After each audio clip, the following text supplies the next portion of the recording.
agaasimaha guud ee wasaaradda dhalinyarada iyo ciyaaraha iyo dalxiiska iyo agaasimaha waaxda ciyaaraha ayaa kala soo qayb galay tartan waayihii dambe dhexdooda ka socday heerka labaad ee caasimadda gobolka Hawd degmada Beligubadle. Agaasimaha guud ee wasaaradda dhalinyarada iyo ciyaaraha ayaa kamahoon halkaasi ku guddoonsiiyay qalab ciyaareed ee ka anfici doona saanada ciyaareed ee gobolka Hawd. Iskuduwaha wasaaradda dhalinyarada iyo ciyaaraha Master Cabdiraxmaan Jaamle ibn Shina Karaaciin wareegana kooxu ku tartamayeen koobkan loo dhigay ayaa waxa dhigtay heerka koobaad ee Duufaan. Gabagabadii ka Duufaan Cup ayaa waxa isku soo haray kooxaha AC Milan iyo walaalaha Geesa iyadoo halkaasina ay ku raacday guushu AC Milan. Agaasimaha waaxda ciyaaraha Maxamed Nuux ayaa halkaasi ka jeediyay khudbad dhinacyo badan taabanaysa. Halkan ku soo xidhno tartan ay ku tartamayeen kooxaha magaalada Beligubadle ee caasimadda gobolka Hawd.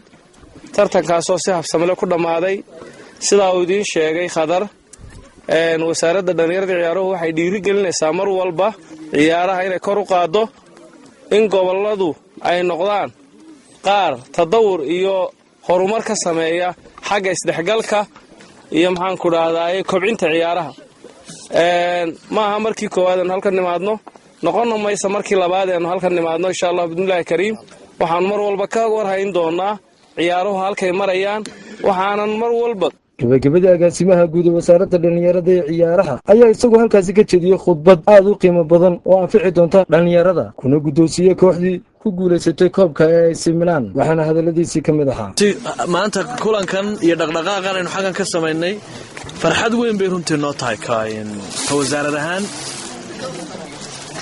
waxaanu ku faraxsanahay waxa weeye ciyaartii halkan ka qabsantay iyo tartanka waxaanu ku faraxsanahay dhaqdhaqaaqa waxaanu ku faraxsanahay waxa weeye sawirkii markii hore aanu ka haysanay markaan Hargeysa ka soo socday iyo ka markii aanu halkan nimid noo muuqday aad iyo aad bay runtii u kala duwan yihiin.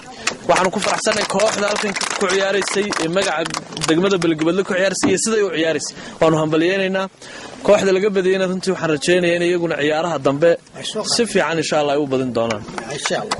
ujeedada laga leeyahay in la dhiirigeliyo ciyaaraha la qabto waxa weeye dhiirigelinta dhalinyarada Soomaaliland oo wax la qabto laga caawiyo waxa weeye dhaqdhaqaaqooda isboorti xagga waxbarashada xagga caafimaadka xag walba in laga caawiyo ayaa runtii waxa weeye naga go'aanka xukuumadahan xukuumadana waxay dadaal ugu jirtaa runtii inay wax weeye dhalinyarada Soomaaliland ay baahiyaha kala duwan ka caawiso.